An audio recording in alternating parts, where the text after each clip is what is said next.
All right. Good morning, good afternoon, good evening, wherever you are joining us from. But thank you for joining our Kneat webinar. For this week, we are talking about utilizing digitalization for risk-based CSV. So this is one of our Kneat Insights topics, one of our informational series of webinars. So we really appreciate you being here. My name is James Carey. I'm the Digital Events Marketing Manager for Kneat Solutions, and I'm just really glad for you to join us today.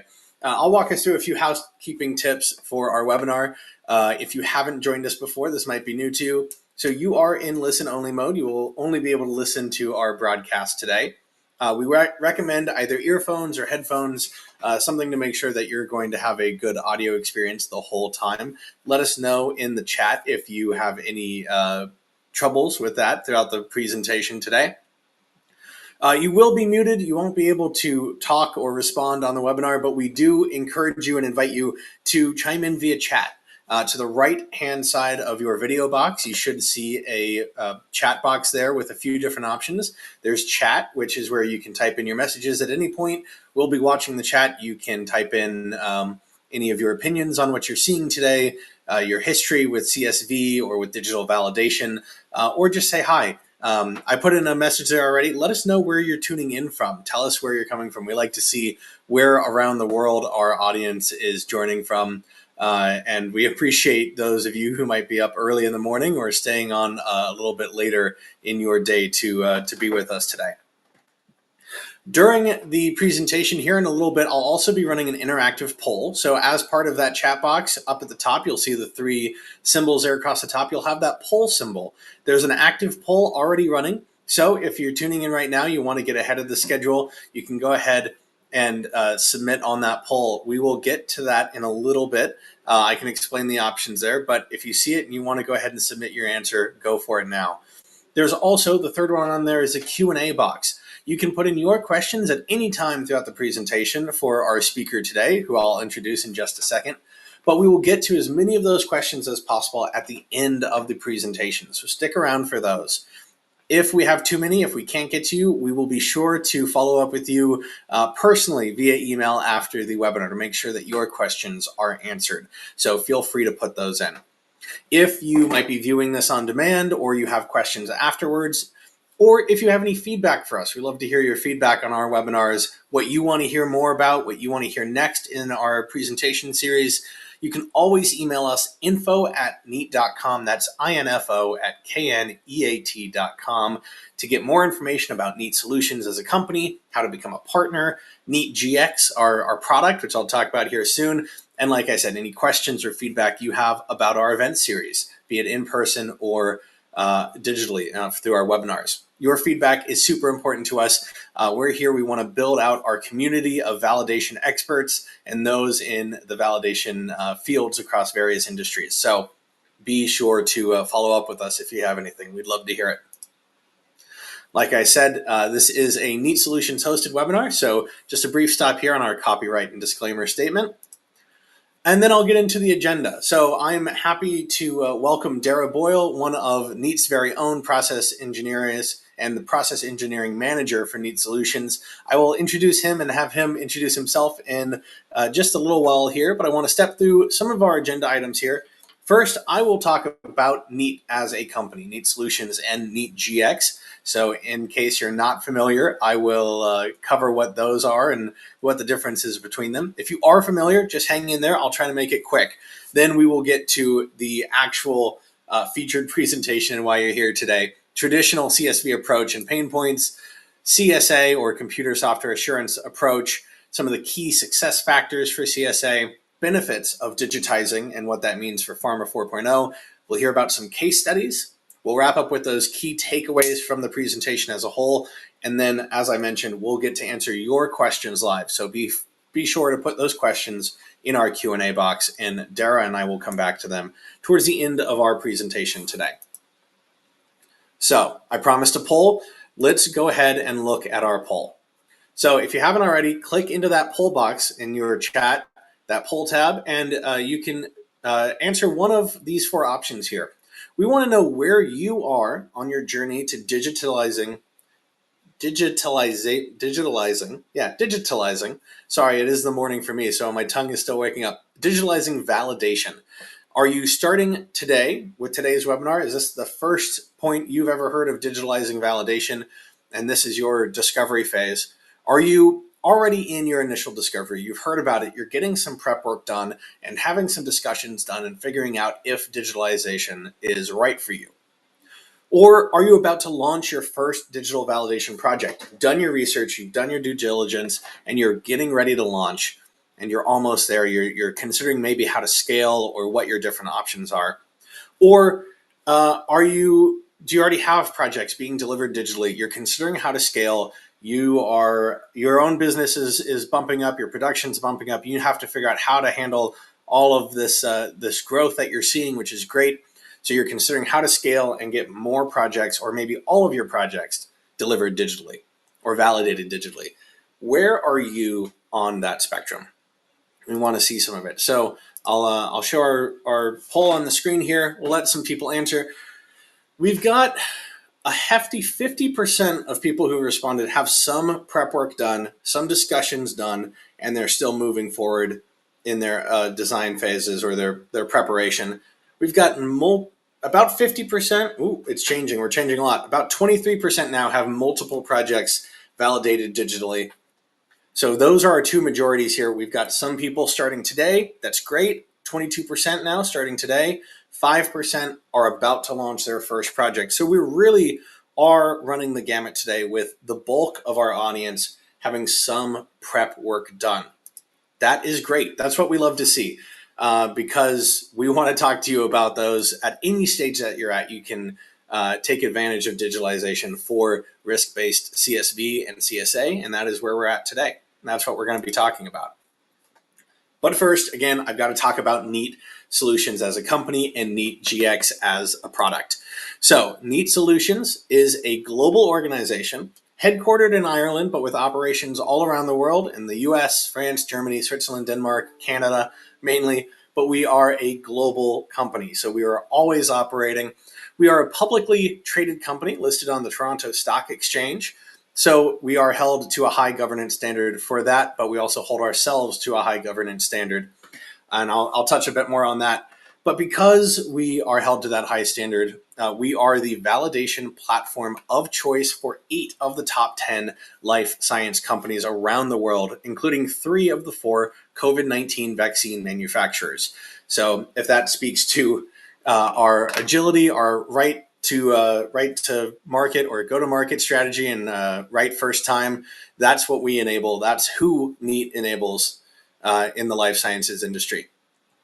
We have over 40,000 users in our software as a service platform, with 40 plus certified global partners who are teamed up with us to spread the word of digital validation, and Kneat Gx, and who help us work all around the globe.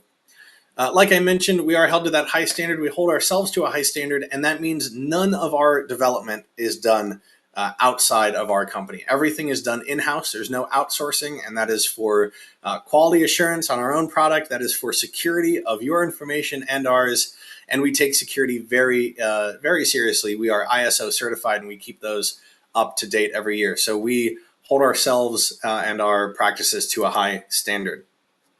So that's Kneat as a company, Kneat Solutions.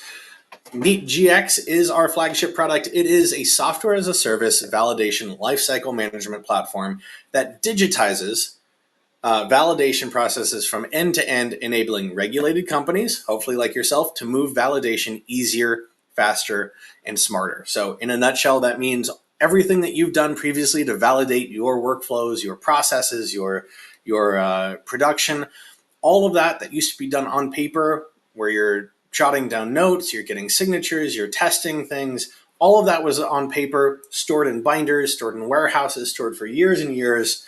Having to lug around all of that paper is now done digitally from one platform that can be accessed by any device with an internet connection to get your data, have it audit ready to check anytime, to process anytime, and it makes your processes much more efficient. So that is Kneat Gx as a product that is Kneat Solutions as a company, but we want to get back to the reason that you're here today and hear from Darragh Boyle, one of our process engineering, our process engineering manager. I don't know why I keep doing that, Darragh. Welcome in, Darragh. Tell us a little bit about yourself. Thanks very much, James. And hi, everyone. Thank you for joining. I'm glad you're giving some of your afternoon or some of your morning to this webinar. As James said, I'm the process engineering manager at Kneat. Here I've been with Kneat for just over 4 years now. My background is mechanical engineering and biopharmaceutical engineering, all in life sciences and regulated industries. I suppose just a bit of background about my team and my role and kind of where I come at this topic from Kneat. My team is responsible for digitizing validation work processes for our customers. So when a customer chooses to go with Kneat and makes that leap into digital validation, my team will perform the implementation project and get you folks up and running with Kneat. So that kind of leaves me in a unique enough situation whereby I see and analyze a lot of paper-based processes for their suitability to move towards digitization, and I make that journey with the customer through to digitized validation processes. So in effect, I get to see both sides of the coin. So there's some interesting learnings I've gathered from that. And on top of that, I suppose, as Kneat is a software, it's a GAMP category 4 software, it requires a validation effort. So I also work with the validation of Kneat when a customer first tastes it. So that's the kind of basis that I'm going to be speaking with all you folks today. So we've gone through the agenda. So what I'm going to start with is the kind of traditional CSV approach. Many of you may have worked in traditional CSV before. I certainly have. And you may be familiar with some of these topics, but just to kind of ground ourselves and understand where we were, where we're going, and how we're going to get there, okay? So for kind of simplicity, I'm going to speak about traditional CSV in 3 key phases, okay? Starting with the generation of requirements and specifications, moving on then to risk assessment, and finally to testing, okay? So what are the key tasks at each phase? Well, at a requirement specifications phase, in a nutshell, you're going to generate your URSs, your RFSs, your design specs, your detailed design specs. There's various different types. But you're going to generate and document your requirements and your specs. Okay. You're then going to perform a risk assessment. Okay. And that can take many different formats of how you actually do that risk assessment. You may risk assess against the requirements, and you may risk assess against the features. You may do a functional risk assessment. In essence, you will perform some risk assessment based on the requirements and specs that you've developed. And that's been the case for traditional CSV. There has been a risk assessment performed. However, when we move into testing, a traditional CSV approach was very, I suppose, risk averse. And what we've seen, over the last couple of decades in the industry is that every feature be tested the same using scripted testing. Okay, very detailed. I often call it click by click testing, a row for each click. Very, very detailed protocols. You'd end up with a situation where you have multiple test cases executed for each and every requirement in your URS. Very minimal vendor leveraging. Okay, so in essence, there seems to be an appetite whereby the end users, the customers, would repeat all of the vendor testing, if there was any vendor testing performed, and really put the software through its paces all over again. So very little vendor leveraging. Multiple dry runs. I think anyone who's worked in CSV is very familiar with dry runs. And I suppose this is one of my bugbears. Why do we perform dry runs? We perform dry runs because we've got extremely onerous and detailed scripted tests. Because of that, we've got very, very detailed protocols, and they're going to be prone to protocol generation errors. So we go through these dry runs, okay, over and over again. And why are we dry running? We're dry running so that in our final test run, okay, so our actual test run, we don't have any deviations. And what I find is, what are you doing with a dry run? In essence, you're validating your protocol, right? So you're going through your protocol, you're finding typos, you're fixing, your expected results doesn't match your protocol with whatever software or computer system that you're validating. So those dry runs, as far as I'm concerned, are a result of the approach to testing, which was very risk averse. testing each and every feature the same using scripted testing. So I think a high level point I'd like to make at this point is that traditional CSV approach does perform a risk assessment, but typically the risk assessment did not adjust the effort or the approach taken to testing. So in many cases, a traditional CSV is risk agnostic. Okay, so you perform a risk assessment, but to get that real value out of the risk assessment, you need to scale and adjust your testing approach based on the outcome. Otherwise, it's a somewhat of a tick box exercise. So that leads to kind of some common pain points, right? And these have kind of developed over years of the maturing of a of approach to CSV. I would say the number one is just the substantial amounts of documentation. If you were using scripted testing for each and every feature of an application, you'll naturally end up with massive amounts of documents, of test scripts. You're doing things for the auditor without thinking. And I think particularly what I say there is you perform a risk assessment. Why do you perform a risk assessment? Well, you're performing a risk assessment because the auditor says you have to, the regs say you have to. But are you getting the value out of that if you're essentially taking a risk averse approach anyway? I would argue not. You've test scripts that run into several pages. So you've simple, low risk features that are being tested with very onerous test scripts.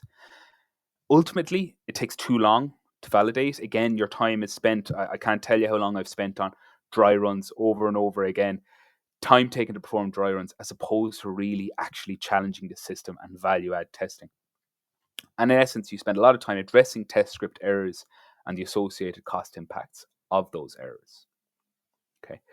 So overall, right, with a traditional CSV approach, where is the time spent? I've just a little graphic here to try and demonstrate where the time is spent. The vast majority of the time, in my experience, is in documentation, right? You're spending most of your time preparing documentation, reviewing documentation, fixing documentation. You're spending a little bit less time than that doing testing activities, as in dry runs, actual tests. Less time again on your assurance needs. So what I mean by your assurance needs is you're really challenging the system. Probably less time than you would think actually challenging the system and making sure it works as you intended. And very little time, if any, critical thinking. Okay. So I think it became clear that there had to be a better way or a better approach to meeting this end of ensuring that our software systems work as intended. And I suppose the approach determined was CSA, or computer software assurance. Now, CSA comes from a multi-year collaboration between the FDA and the industry. It identifies those common pain points and many of the pain points that I already discussed.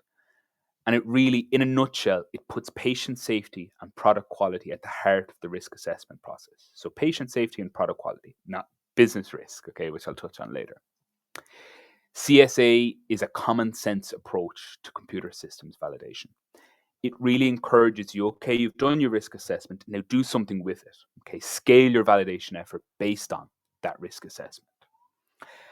Really important point I think to make is, the CSA and CSA has been out there. It's been a buzzword for many years now, a couple of years anyway. CSA is not a change to regulations. It's an approach to performing CSV. Okay, and it's a clarification on the approach. The regulations, if you look back at Annex 11 and ICH Q9, they've always promoted a scale validation effort based on risk. I think just the reality of that was that in many cases we weren't taking that approach. So there's nothing really new in CSA. It's just clarifying, it's just some guidance from the FDA and also overlapping with GAMP 5 second edition to some information on how you actually would scale your validation effort based on risk and what risks to focus on. So a key point, not a change to regulations. It's just an approach to performing CSV as it's always been intended. So before we get into a little bit more detail, 5 key things, I guess, that you should know about CSA, that risk-based approach.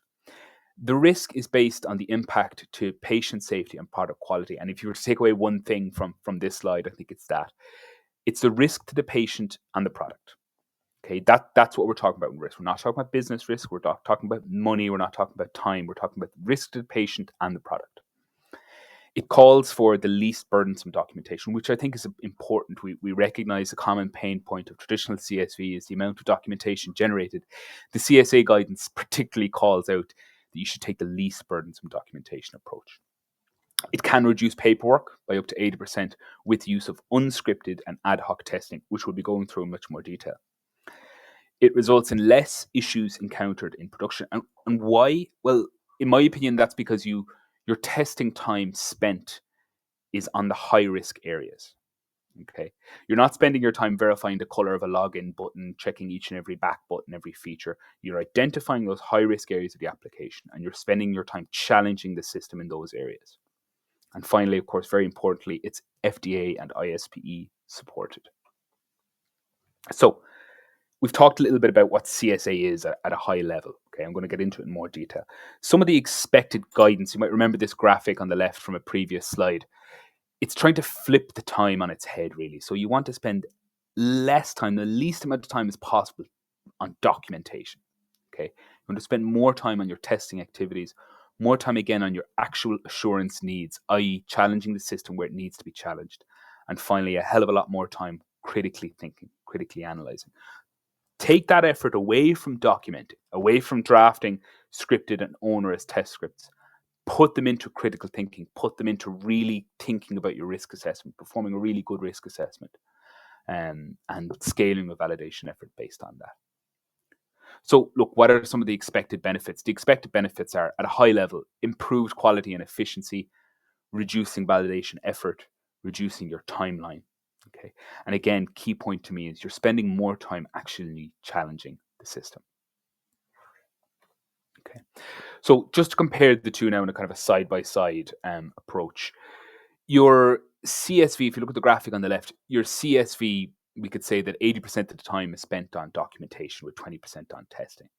CSA aims to flip that. So you spend less time overall, but also proportionally less time documenting versus actually testing. The value is in the testing, so let's spend more time on the testing.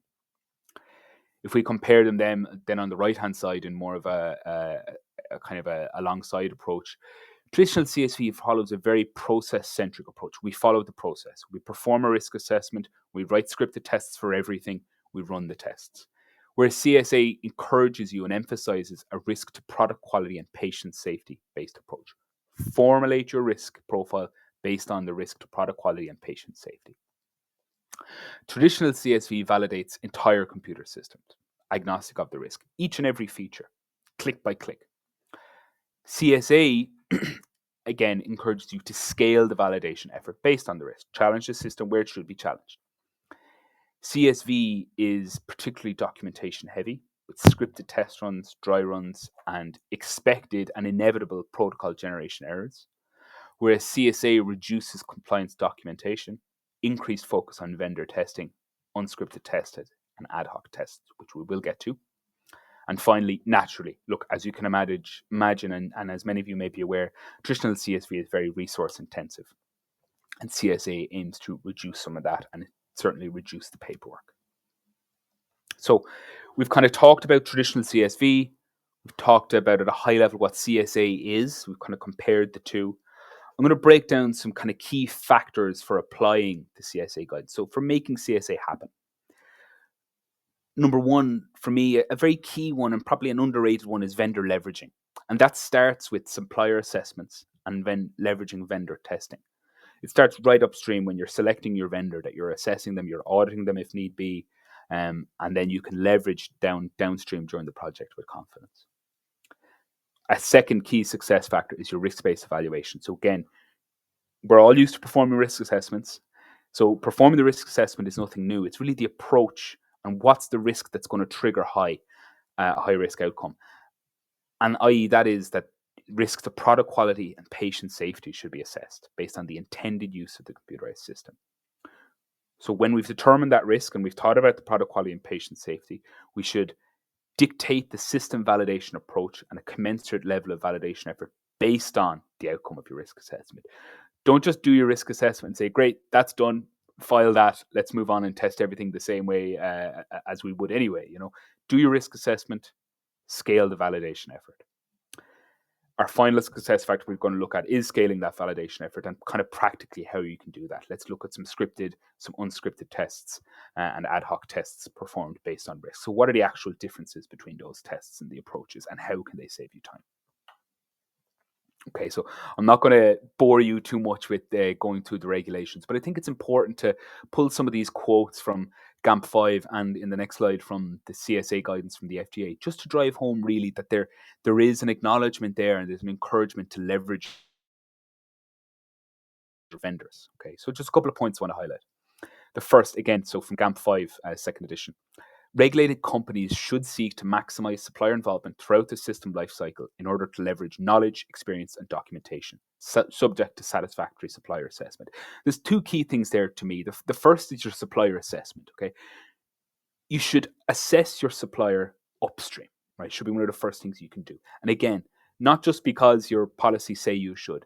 Get the value out of it. Okay, assess your supplier early so you can gain knowledge, and so that you can leverage downstream with more confidence. Some things, that maybe include on typical supplier assessment. Are they ISO 9001 certified? What is their commercial reputation? Have you performed a quality audit of them if needed? When you have those that carried out in the supplier assessment, it allows you to leverage with real confidence, down the line. Leveraging their knowledge and experience, particularly with a computer system. Who knows the system better than the people who have wrote it, developed it, tested it? Okay, so leverage that knowledge. It's there. It's been developed, particularly for a SaaS system, a GAMP Category 4 type system. It's a standard product. Your vendors will know them really well. Leverage that knowledge. Don't reinvent the wheel. Second point, again, this is pulled from GAMP 5. Planning should determine how best to use your supplier documentation, including existing test documentation, to avoid wasted effort and duplication. Important point there to me is wasted effort and duplication, because that really what it is. Don't repeat testing unless you absolutely need to or you've determined that you need to. Plan. Take a look at the vendor documentation as early as possible in your implementation or in your onboarding project. Assess how you're going to use them. Are you going to use them all? Are you going to risk assess them? And essentially plan that. Another key point is that supplier activities, including testing, may be used as part of the verification, provided the regulated company has assessed the supplier as suitable. And again, just to clarify, that it should include a supplier audit, depending on the risk, complexity, and novelty of the system. So again, it's just driving home the real importance of assessing your supplier early so that you can leverage with confidence. And a final point here that I've just pulled from GAMP 5, and I think this one is actually quite important, and it kind of comes under the umbrella of critical thinking. Documentation should be assessed for suitability and completeness. There should be flexibility regarding acceptable format, structure, and documentation. So again, I think the overall message here is when you're reviewing your vendor documentation, it's going to come in different formats from different vendors. Every company will have their own approach and their own formatting. Assess them for suitability and completeness and adherence to GDP principles. But there should be some flexibility. Don't major in the minors. There should be flexibility around the format, the structure, things that aren't going to impact the quality of the documentation. Okay, so key point of this slide really is that there's some real kind of industry backing here for leveraging the vendors from the ISP and from GAMP 5.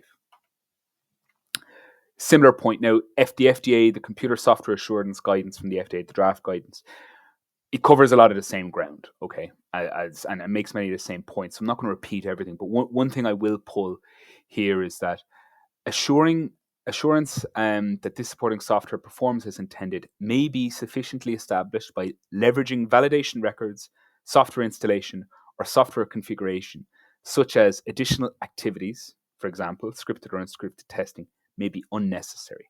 Okay, I think that's a really important point to note from the FDA guidance is that leveraging your vendor documentation, not only can it reduce some of your testing effort, in fact, it can render some of your additional testing efforts completely unnecessary. Okay, and we're going to look at a case study later on in this presentation, which covers that. So as you can see, there's significant industry and regulatory support for leveraging vendors, and I hope you'll see in the case study later on that can really support you. Maybe a little bit of an example, right? So I'm somewhat biased. I work for Kneat, so I'm going to speak about the Kneat team. We provide a standard software off the shelf. Again, GAMP Category 4, configurable off the shelf. We need to make sure our software works. Okay, our commercial reputation relies upon it. So it's in our interest to provide a validated software. We have a team of 40 quality control engineers. I pulled some figures from our last version, our most recent commercial version, which is 9.2. 4,690 automated regression tests were executed.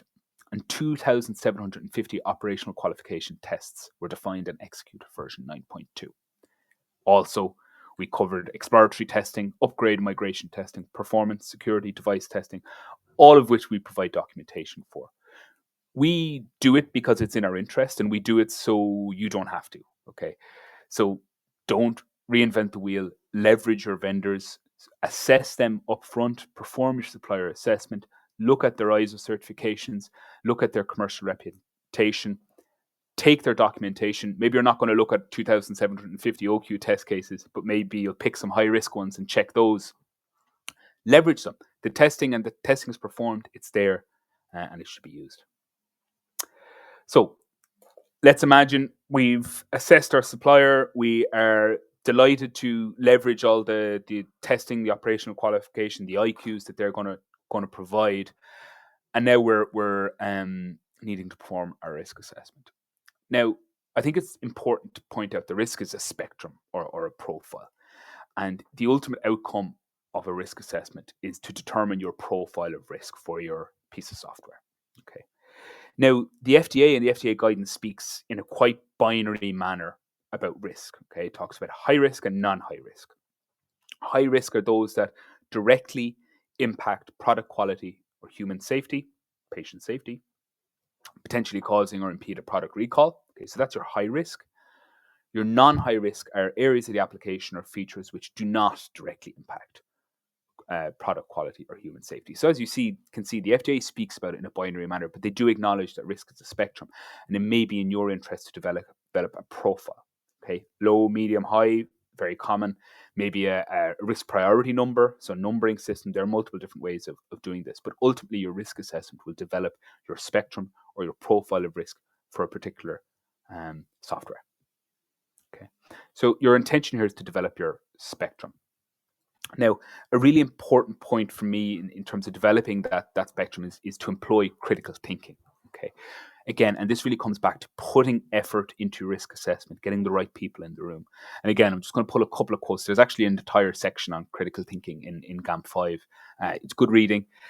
Just a couple of quotes here from it, right, is that critical thinking promotes informed decision making and good judgment on where and how to apply and scale quality and compliance activities. So utilizing critical thinking to understand where to scale and how to scale.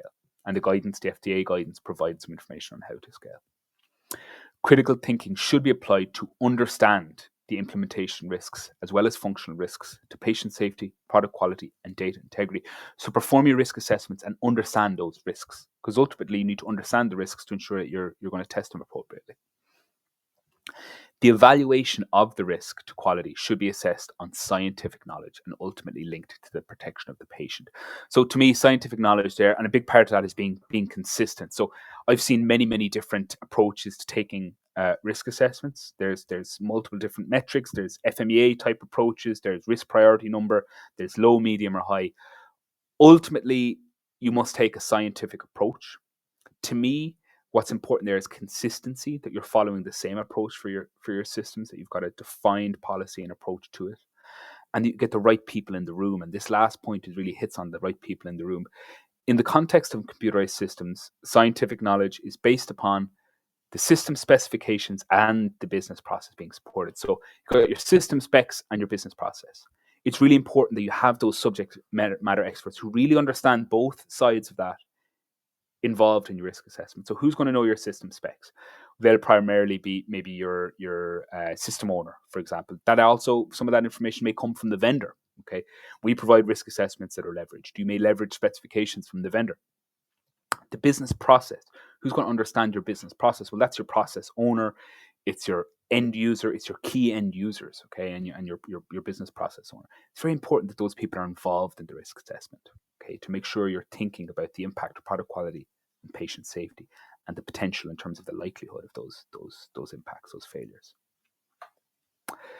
One other point that I want to talk about just in terms of your risk assessment, performing your risk assessment. So we've talked about critical thinking. One really key point is to think about the intended use. So the intended use of a feature, what does it do? Why does it do it? Who does it do it to? When does it happen? Okay. I think the best way to, I suppose, explain this is just to give you a quick example. So if you only thought about the high-level intended use of these two systems, one system is a digital validation system. It's Kneat. Okay. What is the intended use of Kneat? The intended use of Kneat is at a high level, is to perform digital validation processes. Okay. Let's compare that to another system, an insulin dosing system. My father's diabetic, and he has a glucose monitor on his arm and an insulin pump. And then he's got a system, an app on his phone, and the glucose reading is read from the monitor, and that will dictate insulin that's pumped directly to that's dosed to him and via his bloodstream. And there's a software that controls that phone. So the intended use of that software, of that system, is to dose appropriate insulin directly to a patient's bloodstream. So two systems. The first is intended use is digital validation. The second system's intended use is dosing insulin directly to a patient's bloodstream. Without knowing anything further about the system specs, if we only know the high level intended use, I think it's clear which system is higher risk there. So I've talked about kind of critical thinking and thinking about the intended use. I want to just show you an example. So we'll just run through a very quick example of a risk assessment for a system we're all familiar with, which is a car. Okay. So we're going to do this by features. Okay. The first feature we'll look at is the steering wheel, right, highlighted in red there. Let's ask ourselves, firstly, what is the intended use of the steering wheel and the associated system? Well, the intended use at a high level is to influence the direction, to turn the wheels, to influence the direction of the vehicle, to keep it between the lines. In Ireland, we would say to keep it between the ditches. Okay, so to keep that car in the direction you intended to go. So that now we understand the intended use. Now, using critical thinking, let's think about if there were to be a failure to that system, is there a potential impact to the product, in this case the car, or the patient safety, in this case the driver? So, okay, let's break it down. If there's a failure of your steering system, what could happen? You could veer off the road, you could crash. So there definitely is a direct impact risk to the product, the car, and to the driver. So I think it's clear that in a car, your risk assessment, your steering system is high risk. Let's just look at another example, the pedals, so the brakes and the accelerator. So this is an automatic car, so there's no clutch, brakes and accelerator. Again, let's think about the intended use. The intended use is to speed up the car or to slow it down. Okay, to stop in the event of an emergency, but at a high level, speed it up, slow it down. Critical thinking, what is the impact? Is there a direct impact to the product, the car, or the patient, the driver, if either of those systems, the brake pedals or the accelerator, were to fail? Of course there is. You know, if your brakes failed, you could definitely impact the car, you could definitely hurt the driver. If the accelerator fails, certainly likewise, you could go into the back of another vehicle, you could veer off the road. And so definitely, again, your brakes and your pedals, your brakes and your accelerator are definitely high risk features in this system. Okay, so a couple of high risk features. Let's look at something else. Let's look at the infotainment system. Okay, so your radio, your GPS, your Bluetooth media system console. Let's think about the intended use. So again, the intended use of that is to provide some navigation for the driver, to primarily probably an entertainment, to play the radio, to play music. Okay, let's just look at those as your high level intended use. Now, critical thinking. What happens if they fail? Is there an impact to the product quality, the car? No, I would say, is in the body of the car is not going to be impacted by not having the radio. Is there going to be an impact to the patient's safety? No. You may have some very bored kids in the back seat if there's no music. You may get lost if you don't have your navigation, but ultimately the safety of the driver or the patient is not going to be impacted. So I think it's safe to say that the infotainment system is a low risk feature. Okay, so we've done high, we've done low. Let's split the difference. Let's look at one more example and walk through it. The adjustments, so your electronic adjustments for the seat, to bring it forward, to bring it back, to adjust the angle, the pitch of the backrest forward and back. What's the intended use? At a high level, the intended use is to ensure the driver or the passenger sits in a comfortable position. Using critical thinking, what's the impact? Is there an impact to the product, i.e. the car? No, probably not. Is there an impact to the patient's safety? Possibly, right? I mean, you could have a very long journey. Maybe there's an indirect potential impact whereby if the seat gets stuck all the way forward and you've got a long journey, maybe the driver will be uncomfortable, the passenger might be uncomfortable. If there's an absolute catastrophic failure of the seat mechanism, maybe you could hurt your back. Okay, so maybe there's an indirect impact depending on how catastrophic the failure is. So I think it's safe to say that's one that might fall into a medium category upon a risk assessment. Okay, so hope you see, by applying critical thinking and really thinking about the intended use, we've developed here a very simple risk profile or risk spectrum for our system, i.e. this automatic car. Okay, so what do we do with that, right? And this is the next, I suppose, key success factor is scaling the validation effort. So you've developed your risk profile. Okay, so now what do you do with it?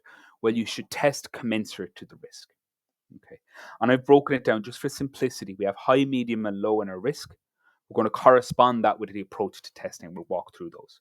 So at the high risk on the right-hand side, you've got your scripted testing.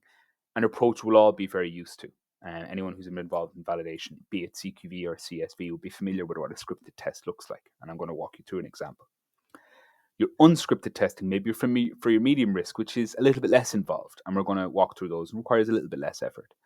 And finally, for your low risk, for your infotainment system, your ad hoc testing. And I'll take you through some examples of those. Key point is you develop your risk profile. Okay, now scale your validation effort because this is where you're going to get the real key value. So just a comparison that testing should be a spectrum of effort.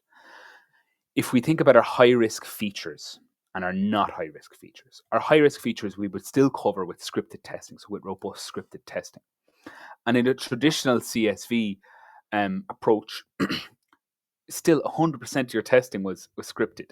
So in most cases actually. So not 100% of your risk is high in any system, but scripted testing was employed 100% of the time in traditional CSV. When you do a CSA approach, it's likely that you'll have, like anything, you'll have somewhat of a normal distribution. So you'll have very little high risk features. So maybe it's 5% of your tests are now scripted, and the majority in as you can see in the bottom right of that table are unscripted or ad hoc tests for those not high risk features. Okay, so it's about flipping the effort here. We want to assess the risk, develop the profile, and scale the validation effort appropriately. So I just want to show you some examples. So scripted testing, and again, this is a screenshot from Kneat, but the concept is applicable to any type of a validation. So scripted testing. So let's just throw it back to our example of the car. So this would apply to our steering or our brakes and accelerator.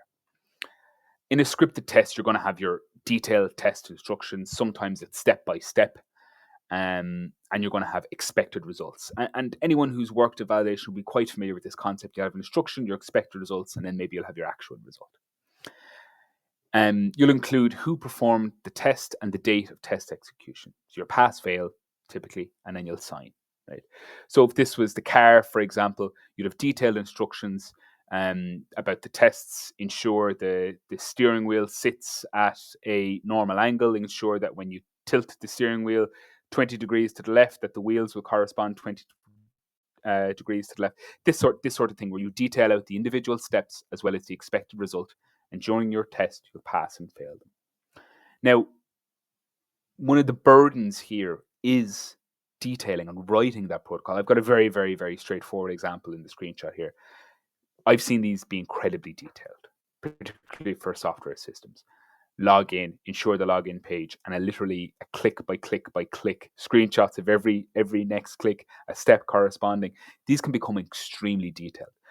And what happens there is you open yourself up to protocol generation errors. And in many cases, for what? What's the value of having these really detailed scripts when it's a low risk feature such as a login? If we thought about a login screen for a software, is there a risk to the product quality and patient safety if the login screen doesn't work for whatever reason, or works and doesn't correspond with your expected result? No, in all likelihood not, depending on the system, of course. So that scripted test, we're all very familiar with that, typically for your high risk features. Now, something more in between, right? So your medium, your unscripted tests, what might they look like? Similar in some ways, but typically they would establish a high level test plan or a high level test scenario. You would not have a step by step test script procedure. Okay. So if you look at the middle here, our blue columns are pre approved and our orange columns are executed. So you might detail the scenario. So again, I'm just going to throw it back to our example of the car. Our medium risk feature was the chair, right? So our scenario is you'd pre-approve a scenario, verify that the chair can move all the way forward, all the way back, that the angles move at the full spectrum of their range of motion. And you would pre-approve that, and your tester would test it and pass it. But what you don't have is that step by step. You don't have the sit in the seat, adjust the seat forward, expected result, seat moves forward, adjust the seat back, expected result, seat moves back. So you see the point here is that you have a more high level scenario with your pass and fail as you would expect. And finally, for your lowest risk features, you'll have your ad hoc testing. So these are really for your lowest risk features. And the big difference here is that you don't have any pre-approved scenario. Okay. You just have a scenario column that would be populated during execution. So you might have a very high level test title. And if we go back to our example of the car, the test title might be infotainment system. Okay. And the acceptance criteria is that the infotainment system works. Okay. It's in the scenario, the test executor will determine how to test that. Okay. It's low risk. Okay. So they'll go in, they'll play around with it, they'll do some error testing or some exploratory testing. And then they'll record what they did again at a high level. So that will be radio was turned on, navigation was turned on. I navigated, I turned up the volume, I turned down the volume, I changed the channel, I connected my Bluetooth phone. Everything worked as I intended, passed. Okay. What's the benefit of this? The benefit of this is look at this test script we have here. The protocol generation effort is extremely minimal. Okay. You're not doing step by step, click by click testing because you've determined that this has no direct impact risk to the product quality or patient safety. So you're taking an approach which requires less effort. So just to wrap that up, so we'll bring back in our three phases from the start, and let's look at what that really means. So your requirements and specs phase, you're still going to document and generate requirements and specifications. You'll still perform a risk assessment, but you're going to ensure that you consider the intended use and you can apply critical thinking depending on the impact of product quality and patient safety. The biggest change in CSA is the testing, that you scale your validation effort based on risk. You don't test everything with scripted test. You take a commensurate effort based on the risk and you leverage your vendor testing. So the real difference is that the risk assessments should dictate and direct the testing effort, and the validation effort should be commensurate to the level of risk.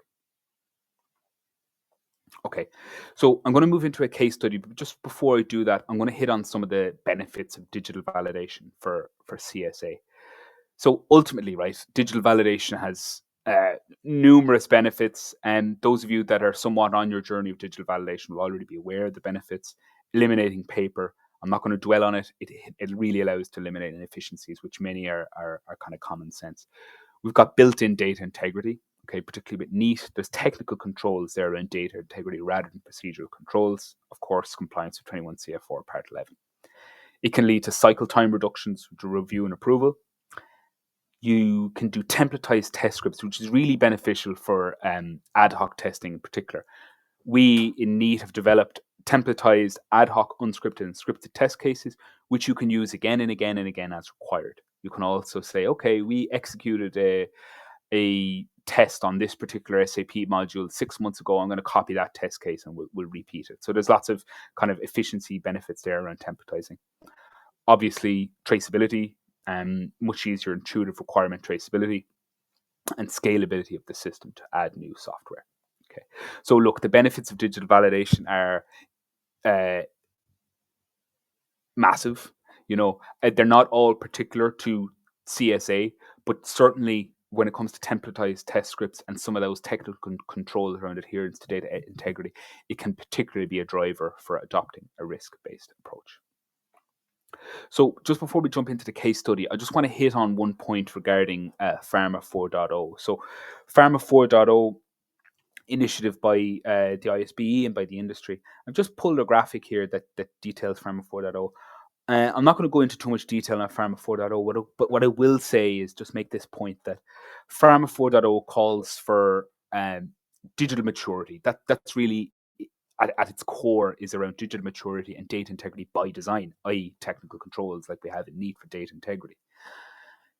Digital maturity talks about the, I suppose, the plan to the future, having a lot of digital systems, integration and traceability, and holistic values, getting your systems talking to each other, right? Developing that tech landscape for your plant.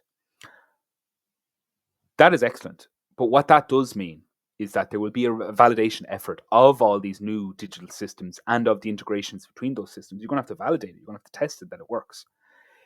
If you take a traditional CSV approach to testing at that scale for a validation for a Pharma 4.0 plant, it could be a massive blocker. Okay, CSV, the validation effort should not be a blocker to your digital maturity journey. I think the point I would make here is that the risk isn't doing it, the risk is not doing it. Not taking a CSA or a risk-based approach will, make CSV a blocker to adhering to Pharma 4.0 and on your Pharma 4.0 journey. Okay, are we doing for time? Good. So I'm going to jump into a comparative case study. Okay, so like I said at the top of the meeting, one of my responsibilities and my team's responsibilities is the validation of Kneat for our customers. We work with regulated companies that take Kneat. They need to validate Kneat, so we work with them on their project to validate Kneat. So in doing so, I'm going to compare two very different approaches to validating the same computerized system. So two regulated companies took two very different approaches to validating Kneat Gx, which is a GAMP Category 4 configurable off-the-shelf system. So I'm just going to refer to them as Company A and Company B. So Company A took a very traditional CSV, paper-based approach.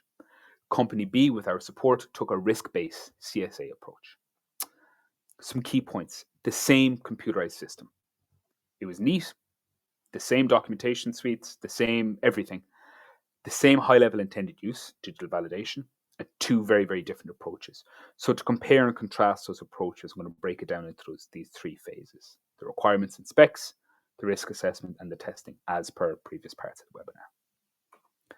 So first phase, requirements and specs. It's fair to say that actually Company A and Company B in this case were very balanced in terms of their effort.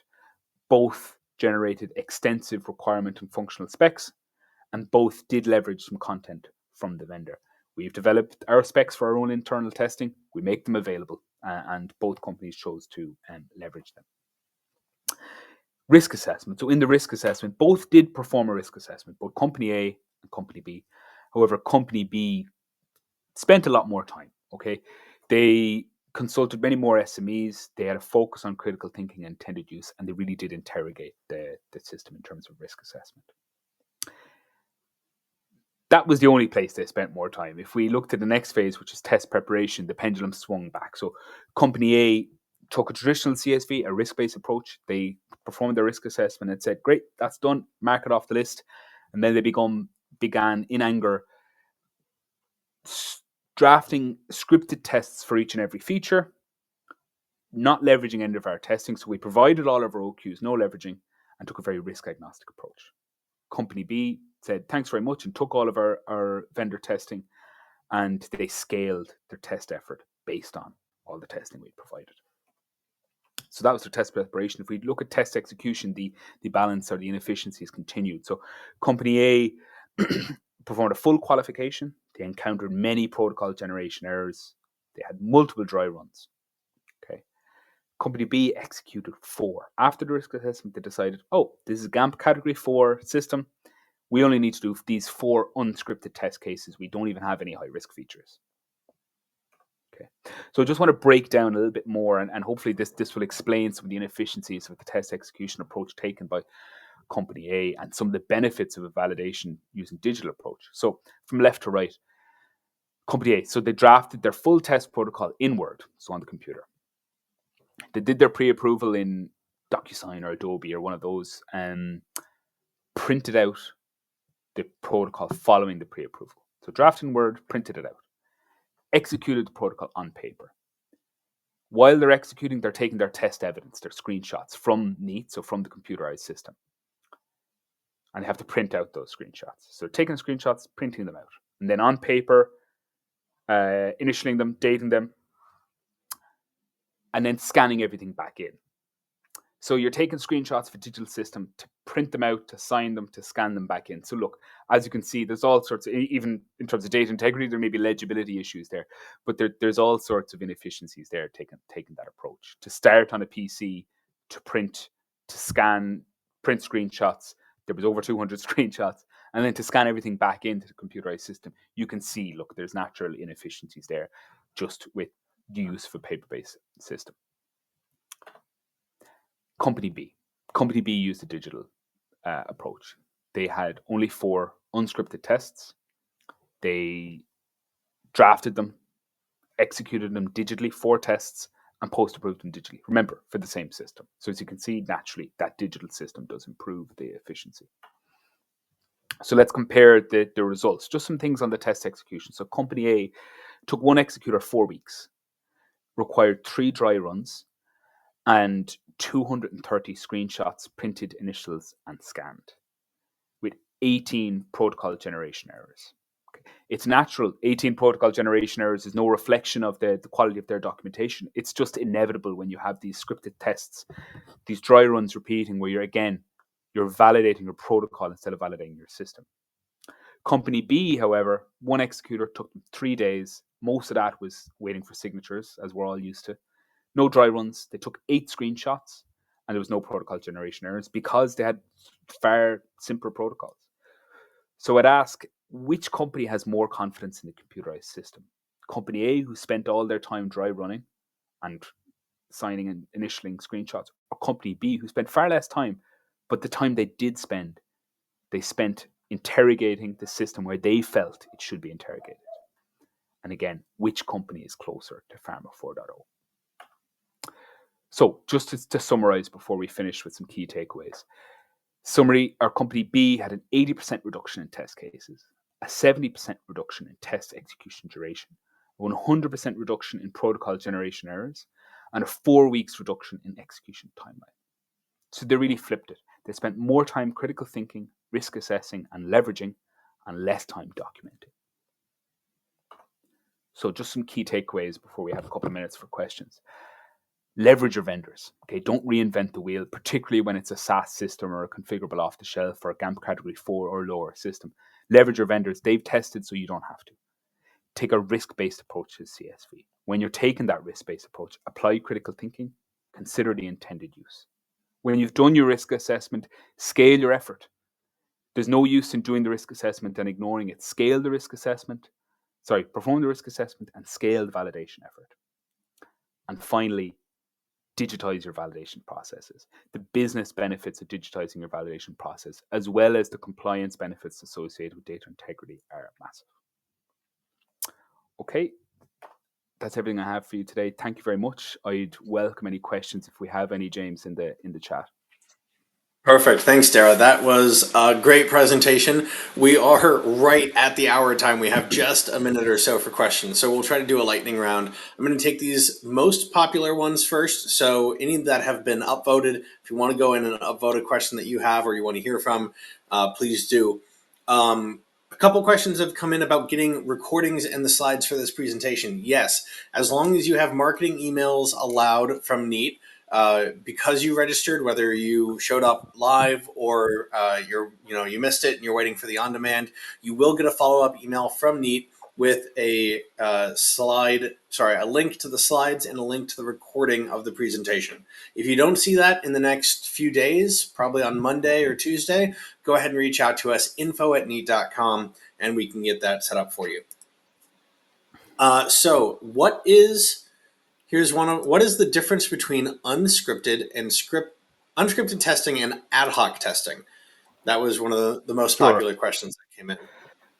So I think the difference is somewhat minimal. So your unscripted tests, you will pre-approve and predefine a high-level testing scenario. So you'll say, I want to test my vehicle. If you go back to the car example, I want to test that my seat moves forward and backs and up and down. You'll pre-approve that, so you'll review and pre-approve it, and you'll execute it, and you'll pass it or fail it. And that's unscripted. With an ad hoc test, you won't pre-approve any scenario. You'll just say infotainment system or car seat as your test title, and then your tester will decide. So they'll essentially record what they did to verify that works. If upon review and approval your QA isn't happy with their approach, that's how you address it. But it's low risk, so you don't need to predefine your scenario. So that's really the difference. Okay, perfect. Another one from Anonymous. What method should be taken for the risk assessment determination? Yeah, so this one is it's a common question when we speak about this topic. I think the key point is the regs aren't going to tell you how to assess your risk. They will tell you to follow a scientific approach, right? So to me, the key point is that you have an approach, and there are many approaches, right? There's FMEA, considering the failure mode and effects analysis, where there's risk priority number, where you'll determine the number and you'll consider the intended use. The most important thing is that you develop a profile. How you get to that endpoint is less important. You should be consistent and you should have the right people in the room, but there are many different approaches to performing risk assessment. Okay, excellent. We are a little bit over time, and I know people have to go about their day, so I don't want to take too much time away. We do still have some questions here. I saw some questions come in on the chat.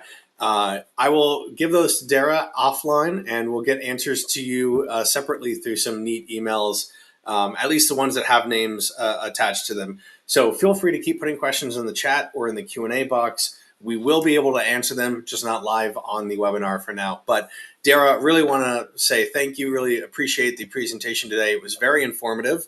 And obviously, there's a lot of interest in some follow-up questions here. So really appreciate that. And we'll have to have you back on again, maybe here in a few months. Thanks, folks. Thanks, James. And thanks, everyone. Hope you enjoy the rest of your day.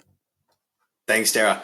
So I'll say goodbye to Darragh here, and I just want to highlight a couple things for the people that are left here. We have some more webinars coming up and some more conferences that you can see Kneat at. You can hear more about Kneat and about what we're doing. So coming up in just a week or so, we have our monthly Kneat Gx demo. So if you're curious about Kneat Gx as a product, you want to see it in action, you can register to come to that demonstration. You can find more information about that on our Kneat's webinar, our Kneat website on the webinars pages. You can also reach out to us and schedule a one-on-one personalized demo if you want more hands-on, more specified information about your work processes. We also have coming up a webinar with one of our partners, Design Group. They are going to be talking about AI and Pharma 4.0. That one hasn't been fully announced yet, no title yet, but want to tell you to mark your calendars for August 7th and, sign up for our marketing emails and follow us on social media to get more information about that as it comes up. Some other conferences you can see us at in the EU. We are going to be in Berlin, Germany at the Pharma Manufacturing EU Conference, September 22nd. And then in October, if you're going to be at the ISPE Boston Product Show, we will see you there as well, October 2nd. Again, all of this information and news, some of our events coming up can be found on our website, kneat.com/news and events. But that's where you can see us more. We hope to see you again soon for another Kneat webinar, be it one of our partner showcases, a demo, one of our monthly demos, or another Kneat Insights informational webinar. We really enjoy having these, really enjoy sharing the information and the engagement that we get in the chat. So thank you so much for coming back or possibly coming back. We really appreciate it.